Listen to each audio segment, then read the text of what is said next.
एक चोर ने राजा के महल में चोरी की। सिपाही को पता चला तो उन्होंने उसके पद चिन्हों का पीछा किया। पीछा करते करते वे नगर से बाहर आ गए।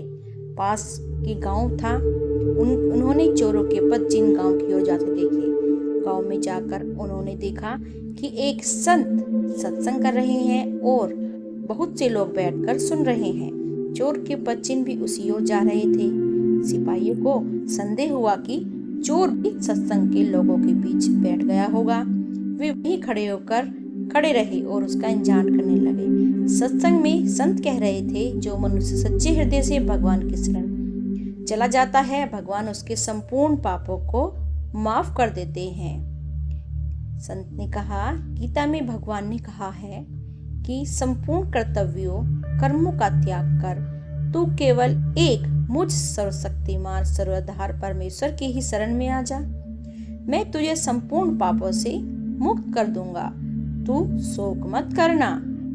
वाल्मीकि ने रामायण में आता है कि जो एक बार भी मेरी शरण में आकर आएगा, मैं तुम्हारा हूँ ऐसा कहकर रक्षा की याचना करता है, उसे मैं संपूर्ण प्राणियों के से अभय कर देता हूँ। यह मेरा व्रत है। इसकी व्याख्या करते हुए संत श्री ने कहा, जो भगवान का हो गया उसका मानो दूसरा जन्म हो गया। अब वह पापी नहीं रहा, वह साधु हो गया है। अगर कोई दुराचारी से दुराचारी भी अनन्य भक्त होकर मेरा वचन करता है तो उसको साधु ही मानना चाहिए। कारण है कि उसने बहुत अच्छी तरह से निश्चय कर लिया कि परमेश्वर के भजन के समान अन्य कुछ भी नहीं है। चोर वहीं बैठा सब सुन रहा था। उस पर सत्संग की बातों का बहुत ही असर पड़ा। उसने वहीं बैठे बैठे यह दृढ़ निश्चय कर लिया कि अभी से मैं भगवान की शरण लेता हूँ और अब मैं कभी भी चोरी नहीं करूँगा। भगवान का हो गया हूँ। सत्संग समाप्त हुआ। लोग उठ उठ कर बाहर जाने लगे। बाहर राजा के सिपाही चोर की तलाश में थे।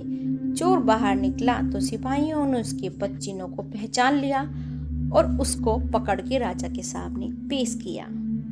राजा ने चोर से पूछा कि इस महल में तुम्ही ने चोरी की है ना? सच सच बताओ, तुमने चुराया धन कहाँ रखा है? चोर ने दृढ़ता पूर्वक कहा, महाराज, इस जन्म में मैंने कोई चोरी नहीं की है।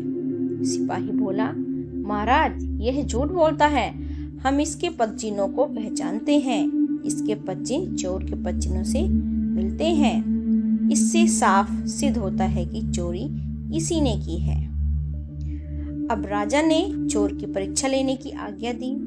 इससे पता चले कि वह झूठा है या सच्चा। चोर के हाथ पर पीपल के ढई पत्ते रखकर उसको कच्चे सूत से बांध दिया। फिर उसके ऊपर गर्म करके लाल किया हुआ लोहा रखा, परंतु उसका हाथ जलना तो दूर रहा, सूत और पत्ता भी नहीं जले। लोहा नीचे जमीन पर रखा तो वह जंग काली हो गई। राजा ने सोचा कि वास्तव में इसने चोरी नहीं की है, यह तो निर्दोष है। अब राजा सिपाहियों पर बहुत नाराज हुआ कि तुमने इन लोगों को, निर्दोष को चोरी का आरोप क्यों लगाया? तुम लोगों को दंड दिया जाएगा। यह सुनकर चोर बोला, नहीं महाराज, आप इनको दंड न दें। इनका कोई दोष नहीं है, चोरी मैंने ही की थी। राजा ने सोचा कि यह साधु पुरुष है, इसलिए सिपाहियों को दंड से बचाने के लिए चोरी का दोष अपने सिर ले रहा है। राजा बोला, तुम इन पर दया करके इनको बचाने के लिए ऐसा कह रही हो, पर मैं इन्हें दंड अवश्य दूंगा। चुप बोला, महाराज, मैं झूठ नहीं बोल रहा हूँ, चोरी मैंने ही की थी। अगर आपको विश्वास न हो तो अपने आदमियों को मेरे साथ भेजो। मैंने चोरी का धन जंगल में जहाँ छिपा रखा है वहां से लाकर दिखा दूंगा। राजा ने अपने आदमियों को चोर के साथ भेजा। चोर उनको वहां ले गया जहां उसने धन छिपा रखा था और वहां से धन लाकर राजा के सामने रख दिया। यह देखकर राजा को बड़ा आश्चर्य हुआ और राजा फिर बोले, अगर तुमने ही चोरी की थी, तुम परीक्षा करने पर तुम्हारा हाथ क्यों नहीं जला? ये बताओ हमें कि ऐसा क्यों हुआ? तुम्हारा हाथ भी नहीं जला और तुमने चोरी का धन भी लाकर दे दिया। यह बात हमारी समझ में नहीं आ रही है।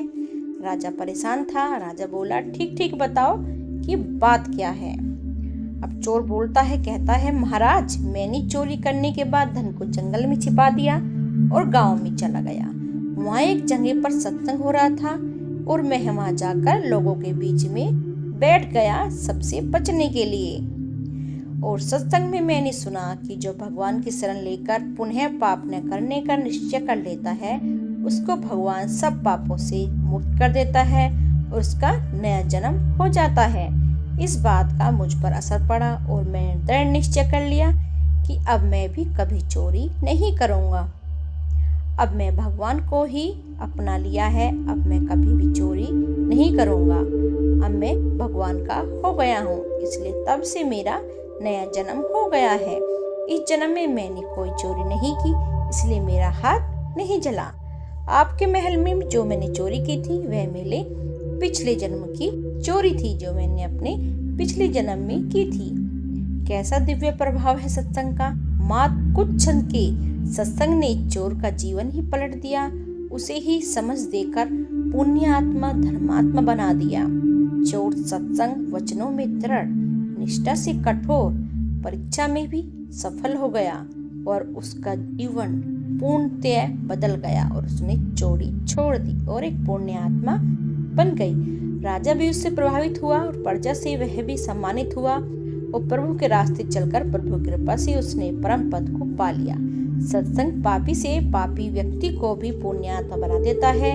जीवन में सत्संग नहीं होगा तो आदमी कुसंग जरूर करेगा। कुसंग व्यक्ति से कुकर्म करवाकर व्यक्ति को पतन के कत्र पर गिर देता है, लेकिन सत्संग व्यक्ति को तार देता है, महान बना देता है। ऐसी महान ताकत एक सत्संग में ही है।